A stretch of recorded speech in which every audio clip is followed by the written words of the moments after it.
হাঁসের পিছু পিছু আমিও ছুটে চলেছি। Hello everyone, good afternoon. আশা করছি সবাই অনেক ভালো আছেন। আজকের ব্লগটা শুরু করেছি বিকেল থেকে। একটা গ্রামের বিকেলবেলা যেরকম হয়ে থাকে সেটাই দেখানোর চেষ্টা করি। এটা হচ্ছে আমার হ্যাপি প্লেস, যেখানে বসে আমি অনেক সময় কাটিয়েছি, কিন্তু সেটা এখন ভেঙে গেছে। আমি এখন পুকুর পাড় দিয়ে হেঁটে চলেছি। এদিক দিয়ে আলো আসছিল, আলো ছায়ার একটা খেলা চলছে, দেখতেই পাচ্ছেন। এরপর আমি বাড়ির বাইরে যাচ্ছি। এটাই হচ্ছে আমার বাড়ির সামনের দৃশ্য, যেটা আমি খুবই পছন্দ করি। গ্রামে তো ধান কাটা শুরু হয়ে গেছে। আকাশে মেঘের ভেলা, তুলোর মতো মেঘ দেখা যাচ্ছে। এই পেঁপে গাছগুলো একদমই ছোট ছোট করে রাখা হয়েছে আর কি। এরপর এই হচ্ছে আমার আরেকটা প্রিয় জায়গা। এখানে আমি দেখাচ্ছি সুপারি গাছে সাহেব আলু গাছ কীরকমভাবে বেয়ে উঠেছে এবং গাছে অনেক আলো ধরেছে। শুধু গাছেই নয়, এখানে রয়েছে আলুর মাচা, এখানেও আলু হয়েছে। এই জায়গাটা অনেক সবুজ, দেখতেই পাচ্ছেন আলু অনেক হয়েছে।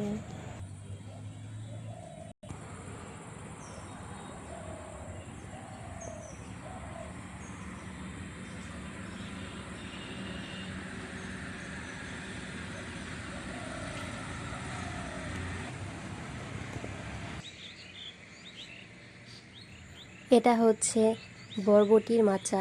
এখানে বেশ ভালোই বরবটি ধরে, আমাদের খাওয়া হয়ে যায় এখান থেকে। আমি গতকাল এখান থেকে কিছু তুলে নিয়ে নুডলসে ব্যবহার করেছিলাম। এটা আমার বাড়ির পেছনের দৃশ্য।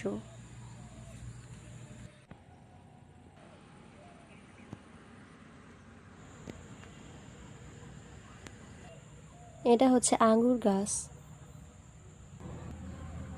এরপর অনেকদিন ঠিকমতো পড়া হয় না পত্রিকা, তাই পড়তে বসেছিলাম। মূলত আমি জানতে চাচ্ছিলাম নিউ ইয়র্কে যে নতুন মেয়র নির্বাচিত হলেন সেই বিষয়ে। সেটাই তো আজকে প্রথম পেজে দেওয়া হয়েছে। সোশ্যাল মিডিয়া তো ওনাকে নিয়ে একদম তোলপাড় হয়ে গিয়েছে। জন্ম উগান্ডায়, তবে আদি নিবাস ভারতে, এবং উনি একজন মুসলিম, জোহরান মামদানি। তো ইনস্টাগ্রামে আমি ওনার অনেকগুলো রিল দেখতে পাচ্ছি সেখানে। তো একটাতে আমি দেখছিলাম যে নির্বাচিত হওয়ার পরে, মানে জয়লাভ করার পরে, যে উনি যে স্পিচ দিচ্ছিলেন সেখানে ধুম মাচালে গানটা চলছিল।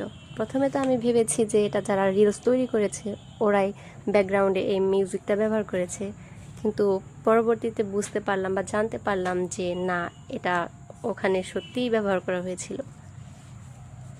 যেহেতু এটা একটা আপডেটেড নিউজ এবং হতে পারে কখনো পরীক্ষায় আসতেও পারে, বা নিজেকে আপডেটেড রাখা জরুরি, তাই নোট করে নিচ্ছিলাম। পলিটিক্স আমার মোটেও পছন্দের কিছু না, তবে আপডেটেড রাখতে হয় নিজেকে। কিছু কিছু ঘটনা আমার কাছে এনজয় লাগে, তার মধ্যে এইটাও একটা। এই রিলেটেড আমি কিছু ভিডিও দেখতে পাচ্ছি বা ওনার স্পিচ শুনেছি, মজাই পাচ্ছি এসব দেখে। আমি স্লো রাইটার নই, তবে একটু লেখা সুন্দর করার জন্য ধীরে ধীরে লিখছিলাম।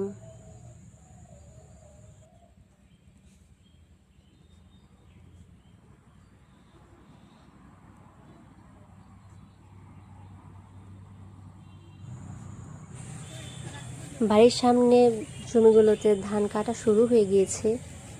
এই একই জমির ধান রোপণ করার ভিডিও আমি করেছিলাম এবং আপলোডও করেছিলাম কয়েক মাস আগে। এত তাড়াতাড়ি ধান হয়ে গিয়েছে, এখন আবার কাটছেও। যার জমি উনি জিজ্ঞেস করছিল ধান কেমন হয়েছে, আমি বললাম ধান তো ভালোই হয়েছে। এখন সন্ধ্যা হয়ে গিয়েছে এবং আমি চা বানিয়ে নিচ্ছি। যদিও আমি এই চাটা বিকেলেই বানাতে চেষ্টা করছিলাম, কিন্তু পানি গরম হওয়ার আগেই লোডশেডিং হওয়ার কারণে করতে পারিনি, তাই এখন করে নিলাম। চা রেডি। চায়ের সঙ্গে তো টা চাই। টা হিসেবে আমি কি ব্যবহার করব? বই ব্যবহার করব, বিস্কুট তো ব্যবহার করছি না। তাই আজকে সন্ধ্যায় আমার চায়ের সাথে হচ্ছে বই,